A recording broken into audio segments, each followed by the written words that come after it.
Physics second year, chapter number 13, current electricity is going on. Today, very important topic, Kirchhoff rules, Kirchhoff laws, you may say that. So my dear student, before starting this topic, I just give a little bit idea about series and parallel combination of resistances. If resistances are connected in parallel and series, you can easily solve equivalent resistance, resultant voltage and so on. But if circuit is complicated or may use in a different form other than series and parallel, then what's happened? उसके लिए Kirchhoff ने J.R. Kirchhoff इसने concept दिया था, German physics था ये, इसने concept दिया था how to solve complicated circuit. So इसने दो रूल्स आपको, दो लॉज की फॉर्म में दो रूल्स दिए। वो रूल मैं आपको दोनों इंशाल्लाह बारी बारी करवाऊंगा। किरचॉफ फर्स्ट रूल जिसको हम किरचॉफ करंट रूल कहते हैं, और दूसरा किरचॉफ सेकंड रूल जिसको हम किरचॉफ वोल्टेज रूल कहते हैं। Okay, the first one is Kirchhoff first rule.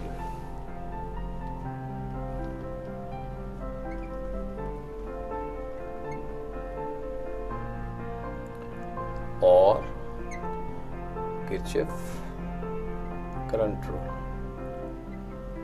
According to this, let's suppose एक सर्किट आपके सामने मैं डिजाइन कर रहा हूं,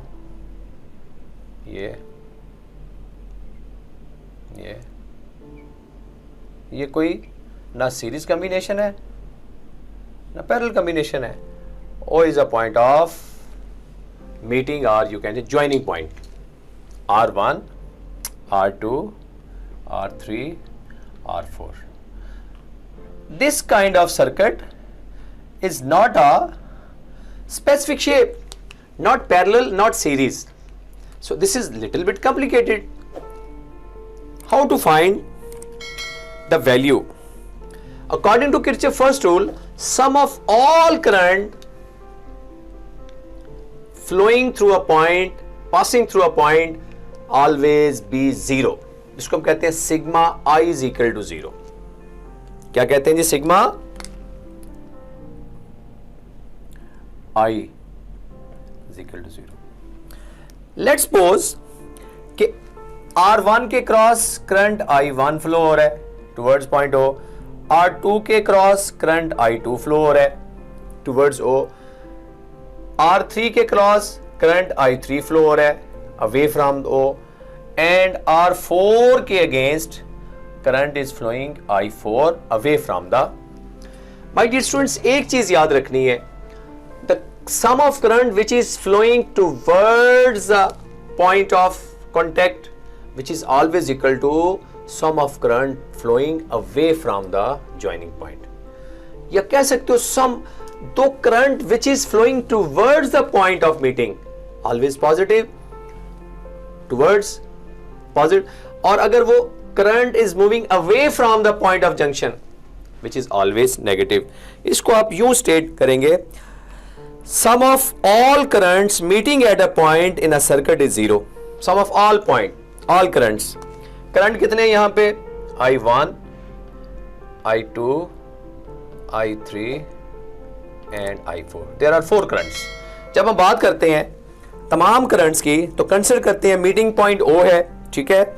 सो current flowing to A O पे जो फ्लो हो रहे हैं वो I1 and I2 flowing towards O, एक पॉइंट हो गया जी। फिर current I3 and I4 flowing away from O, ठीक है। तो इसको हम कह सकते हैं कि जो टूवर्ड्स करंट फ्लो हो रहे हैं which are always positive, sigma summation sign है सम, तो आप लिख सकते हो I1 प्लस I2 टूवर्ड्स, और जो अवे जा रहे हैं वो नेगेटिव। ये याद रखना, आपने इसमें पॉइंट लिख सकते हो आप। Currents flowing in a point O are this I1 I2 and away which is I3 I4। ये 4 करंट हैं जो इस सर्किट के सामने आपके ड्रॉ हुए हैं। It is convention that current flowing towards a point is taken positive. जो करंट टूवर्ड जा रहे हैं पॉजिटिव और जो करंट अवे जा रहे हैं नेगेटिव। और द करंट फ्लोइंग अवे उस O पॉइंट से अवे जो जा रहे हैं consider as a negative.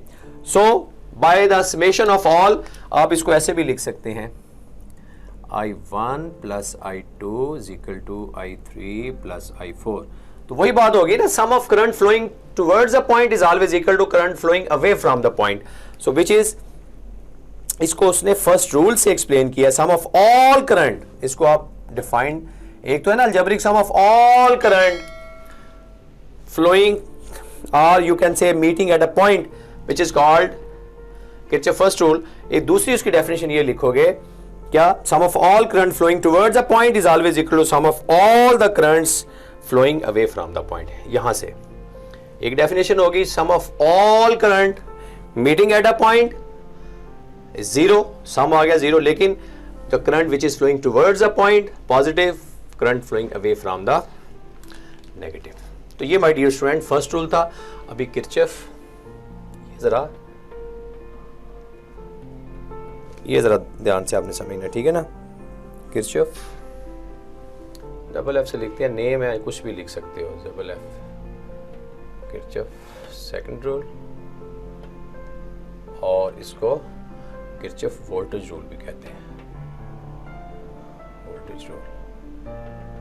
Understand this point, name याद होना चाहिए. It also state that the change of potential around a closed loop is equal to zero. Mean potential mean sum of all voltages. इसको आप यूं define करेंगे, sigma V is equal to zero. Okay जी. State change in the potential, जितना भी potential change हो रहा है इसके कुछ रूल्स हैं. उस रूल्स को स्टार्ट करने से पहले मैं एक छोटी सी सर्किट डायग्राम ड्रॉ करता हूं, जिस तरह ये सर्किट डायग्राम ड्रॉ की है कि आपके लिए थोड़ा सा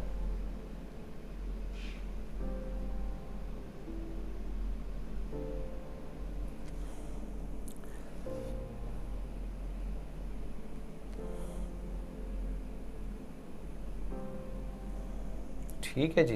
ये एक छोटी सी लूप बनाई है हमने, इस लूप से मैं आपको एक्सप्लेन करूंगा. ये R1 है, ये R2 है, दो पोटेंशियल लगाए हैं बैटरी के फॉर्म में, एक E1 है एक E2 है, और इसका हमने स्टार्ट लिए लेना है. इट्स रिमेंबर दैट E1 जो बैटरी है विच is always greater than E2, तो फ्लो स्टार्ट होगा from this point, flow from start होगा फ्रॉम दिस पॉइंट, और ये चलता जाएगा, ये पॉजिटिव ये नेगेटिव, ये आएगा ये फ्लो होगा, और ये इस तरीके से ये एंटी क्लॉकवाइज याद रख लें, ये मूव करेगा. इट्स ऑलवेज मूविंग इन ना anti clock. Current is flowing through this loop. ये लूप आपके सामने मैंने ड्रॉ की है, कौन सी, इसको लूप फॉर्म ही कहते हैं. ठीक है, आई होप कि अभी मैं 2-3 पॉइंट आपको बताने हैं, वो आपने याद रखने हैं. आपने देखा है कि अगर ये एनर्जी गेन्ड होती है पॉजिटिव है, एक एनर्जी लॉस होगी नेगेटिव है. अच्छा, अगर ये आपका करंट का flow from negative towards positive जाएगा तो इसने एनर्जी गेन की है, ठीक है ना, लो पोटेंशियल से हाई की तरफ एनर्जी गेन की है, दैट इज पॉजिटिव. तो E1 शुड बी पॉजिटिव, और चूंकि अभी ये ही करंट जब E2 से क्रॉस होगा तो ये हाई पोटेंशियल से लो की तरफ जाएगा, पॉजिटिव नेगेटिव, तो E2 becomes to be yes negative. ठीक है, तो इसमें 2 पॉइंट याद रखने हैं. सेल कहता है E1 from negative low to high gain the energy, ठीक है, और gain the energy is always positive. और जब एनर्जी लॉस होगी from the high to low potential, तो ये दोनों की एनर्जी मैं आपके सामने लिखूंगा. एनर्जी का फार्मूला वही है, सेल हमने E1 E2 दो बैटरीज ली हैं, इसको मैं यूं लिखूंगा, energy gained by the charge चूंकि मूव करेगा, ठीक है. Number 1 energy gained by charge, कौन सा, E1 वाला, ठीक है ना, दैट इज ये आ जाएगा E1 डेल्टा Q अगर फ्लो हो रहा है, ठीक है, पॉजिटिव है क्योंकि एनर्जी गेन हो रही है. दूसरी energy lost by charge E2, तो माइनस E2 डेल्टा Q. अच्छा, रेजिस्टेंस ऑन द वे, इसको हम कहते हैं अगर रेजिस्टेंस वे पे है दिस इज ऑलवेज नेगेटिव। इसके दो रूल्स हैं वो बड़े जरूरी हैं, वो आपने समझने हैं कि resistance is on the way, delta Q passes through the resistance, energy is always lost. तीसरा पॉइंट है energy lost by charge, always lost, energy lost by charge. ठीक है, क्या आ जाएगी वो, इसके क्रॉस आई करंट है R1 डेल्टा क्यू, और ये भी ऑन द वे है, रेजिस्टेंस ऑन द वे, इसमें भी एनर्जी लॉस होगी, एनर्जी लॉस्ट बाय चार्ज, कौन सा, जो R2 के क्रॉस है, IR2 delta Q. When you should combine all these factor, my dear students, ये भी एनर्जी लॉस हो रही है, ये भी एनर्जी लॉस, सिर्फ क्या होगा जब लो पोटेंशियल से हाई की तरफ जाएगी उसमें एनर्जी गेन की है। Resistance R on the way always negative. तो जब आप इन तमाम फैक्टर्स को सम अप करेंगे, जिस तरह मैंने सबसे पहले इसकी डेफिनेशन बताई थी, sum of all voltage potential across close loop or circuit which is always zero. अभी हम तमाम इसको according to law of conservation of energy, according to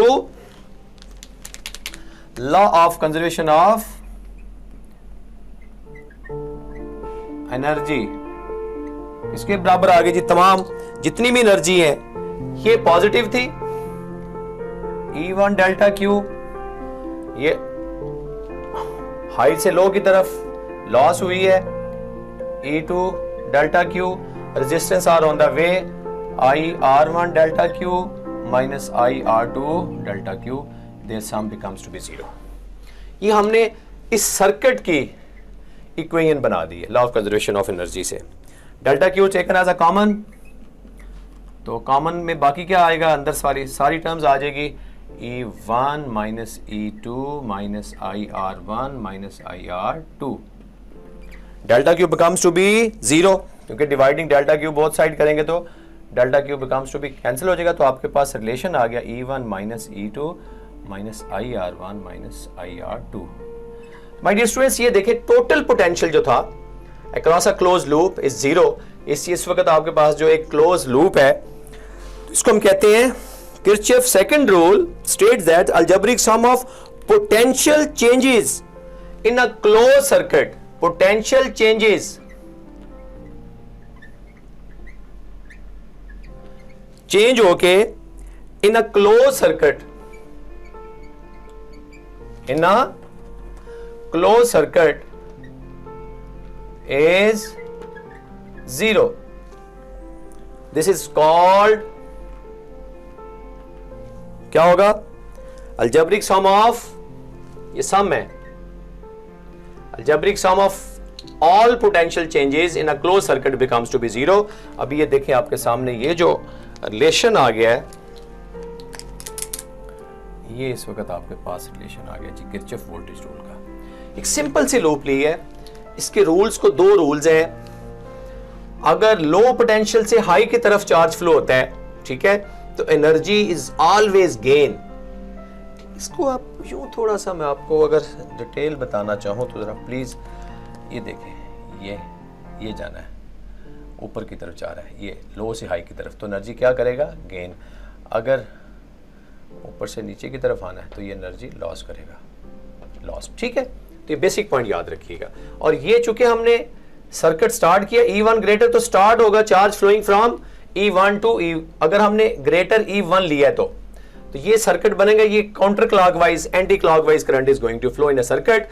resistance are always on the way, जो भी रेजिस्टेंस वे में होंगे उसमें एनर्जी लॉस होगी, और वहां पे माइनस साइन होगा, माइनस IR1 माइनस IR2, और ये E1 पॉजिटिव होगा कि एनर्जी इसमें गेन हो रही है, E2 नेगेटिव होगा क्योंकि वो एनर्जी लॉस कर रहे हैं। तो माय डियर स्टूडेंट्स, ये दोनों रूल्स किरचॉफ के ये चूंकि पहले सर्किट और थे, एक simple parallel combination, series combination, हम उनके रूल लगा देते solve, but these called are complicated circuit as compare to series और पैरेलल कॉम्बिनेशन। तो माय डियर स्टूडेंट्स, ये मैंने कोशिश की है किरचॉफ के रूल को एक्सप्लेन करने की शॉर्ट प्लेस में, शॉर्ट टाइम में।